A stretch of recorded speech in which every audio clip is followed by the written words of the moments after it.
Bonsoir à tous, j'espère que vous allez bien. Donc ce soir, je voudrais vous apporter une petite exhortation qui se trouve dans Matthieu 14 à partir du verset 22 jusqu'au verset 33. Je vais lire la parole. Aussitôt après, Jésus fit monter les disciples dans la barque pour qu'ils passent avant lui de l'autre côté du lac, pendant que lui-même renverrait la foule. Après l'avoir envoyé, il monta sur une colline pour prier. Quand la nuit vint, il se tenait là seul. La barque était déjà à une bonne distance de la terre. Elle était battue par les vagues, car le vent soufflait contre elle.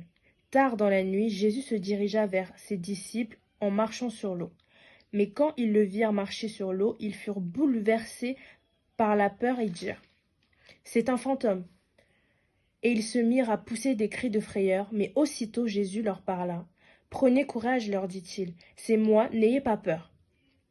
Pierre prit alors la parole et lui dit: Seigneur, si c'est bien toi, ordonne que j'aille vers toi sur l'eau. Viens, répondit Jésus.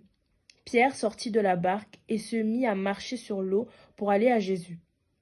Mais quand il remarqua le vent, il prit peur et, comme il commençait à s'enfoncer dans l'eau, il s'écria: Seigneur, sauve-moi. Aussitôt, Jésus étendit la main, le saisit et lui dit: Comme ta foi est petite, pourquoi as-tu douté? Ils montèrent tous les deux dans la barque, et le vent tomba. Alors les disciples qui étaient dans la barque se mirent à genoux devant Jésus et dirent: Tu es vraiment le Fils de Dieu. Donc ici, nous avons Jésus et les disciples. Donc par les disciples, on va plus s'attarder sur Pierre. Généralement, nous sommes toujours les premiers à provoquer, on va dire, Jésus, Dieu, le Saint-Esprit. Généralement, nous sommes toujours les premiers à provoquer. Quand je dis provoquer, c'est-à-dire que nous demandons toujours à Jésus de faire quelque chose dans nos vies, demandons toujours à notre Dieu formidable de faire quelque chose dans notre vie, et on demande toujours plus, c'est-à-dire on lui demande d'aller dans une nouvelle dimension. On demande toujours à Dieu: Seigneur, je veux voir ceci. Seigneur, aide-moi à comprendre cela. Seigneur, emmène-moi dans telle vision. Amen. Voilà, donc je disais que nous sommes toujours les premiers à demander à Christ de nous amener dans une nouvelle dimension, de nous emmener dans un niveau supérieur. Une nouvelle dimension, c'est-à-dire niveau supérieur. Et ici, on voit que Jésus, il marchait sur l'eau et les disciples, ils prirent peur. Et Pierre, il a demandé à aller vers Dieu. C'est-à-dire que Pierre, il a demandé à aller vers cette nouvelle dimension. Cependant, est-ce que Pierre était réellement prêt pour partir dans cette nouvelle dimension? Est-ce que Pierre connaissait l'impact qu'il aurait? Est-ce que Pierre connaissait réellement qui était Jésus-Christ? Et c'est la question que je me suis posée. C'est-à-dire que on veut toujours aller avec Jésus plus loin, on veut toujours pousser entre guillemets le bouchon trop loin sans compter les étapes. C'est-à-dire que tant qu'on n'aura pas d'intimité avec Jésus et tant que Jésus tant que Jésus ne va pas nous montrer qui on est réellement avec lui, et si on ne prend pas conscience de la personne qu'on est, on ne va jamais pouvoir impacter le monde comme on le voudrait. On ne va jamais rentrer dans la dimension dans laquelle on voudrait. C'est-à-dire que on est obligé de faire pas par pas. Pourtant, Pierre marchait avec Jésus tous les jours. Cependant, il ne le connaissait pas intimement. Pierre ne connaissait pas intimement.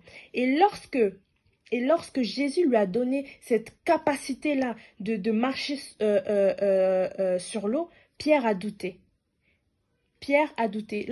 Et c'est pareil, lorsque Dieu nous ouvre cette porte pour que nous puissions, on va dire, aller dans cette nouvelle dimension, on est là, on prend peur, on a des doutes, alors que le Seigneur dit dans sa parole: crois et tu verras la gloire de Dieu.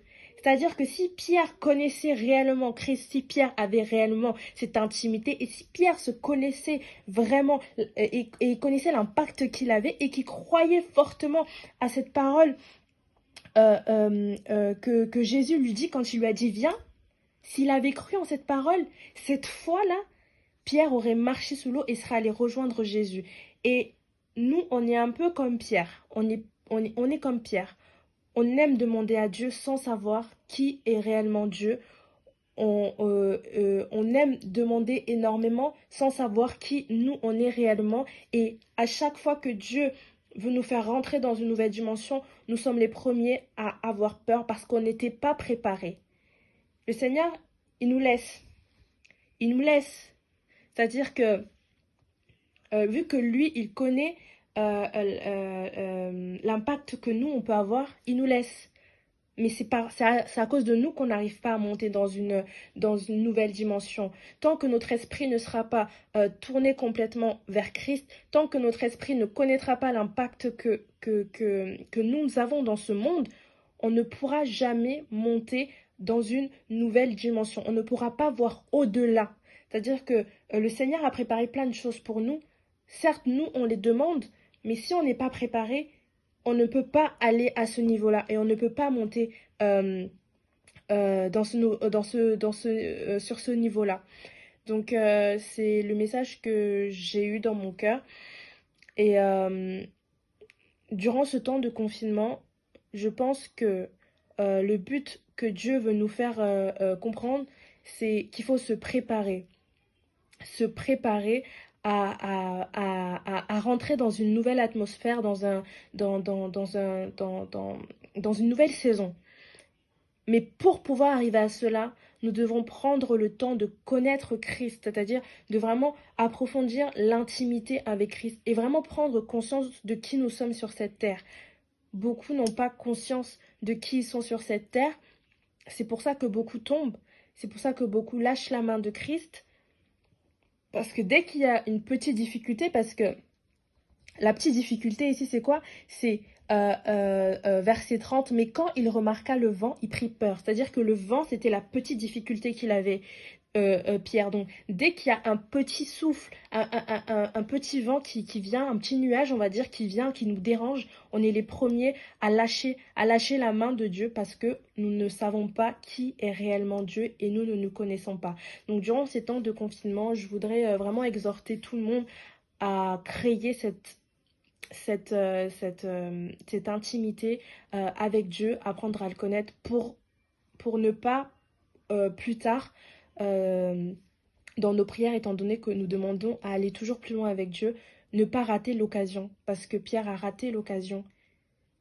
Pierre a raté l'occasion et du coup, c'est le message que j'avais. Que Dieu vous bénisse.